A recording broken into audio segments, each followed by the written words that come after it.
So time பார்த்தீங்க அப்படின்னா mid night ஆகிடுச்சு. ஸோ நாங்கள் வந்து உளுந்தூர்பேட்டில் தான் வந்து ஸ்டாப் பண்ணியிருந்தோம்.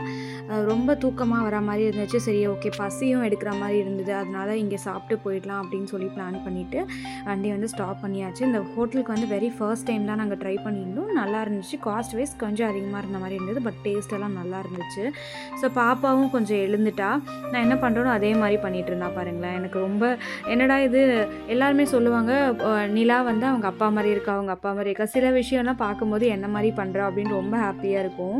அண்ட் வந்து கோயம்புத்தூர் வந்ததுலேருந்து நாங்கள் இது வரைக்கும் அதிகமாக ஹோட்டலில் வந்து போய் சாப்பிடணும் அப்படின்ற எங்களுக்கு ஒரு இதுவே வரமாட்டுது.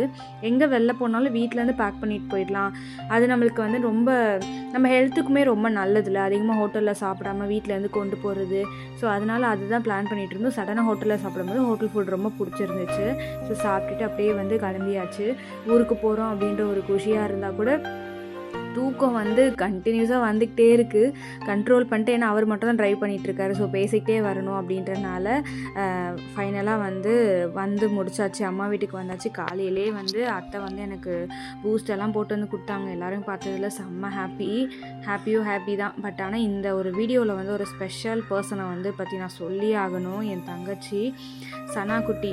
அவள் என் மேலே வந்து பைத்தியம் வந்து அப்படி ஒரு பைத்தியம். அவளுக்கு வந்து என் மேலே என்ன ஒரு இதுன்னு தெரியல.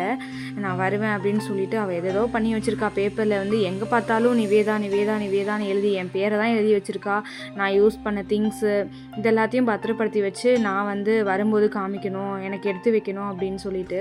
ஏன்னா என் பொண்ணு கூட வந்து சொல்ல மாட்டா யாரை மாதிரி ஆகணும்னு கேட்டால் எனக்கு வந்து டெலிவரி பார்த்த டாக்டர் கைனகாலஜிஸ்ட் மிஸ்ஸஸ் ரம்யாவை தான் சொல்லுவாள். பட் வந்து ஏன்னா என் தங்கச்சி வந்து என்ன சொல்லுவாள் அப்படின்னா, எனக்கு வந்து அக்கா மாதிரி ஆகணும், இவளை மாதிரி ஆகணும் அப்படின்றது தான் இன்ன வரைக்கும் சொல்லுவாள். ரொம்ப ஹாப்பி. தேங்க்யூ சனா குட்டி. இன்னொரு வீடியோவில் மீட் பண்ணலாம். பாய்.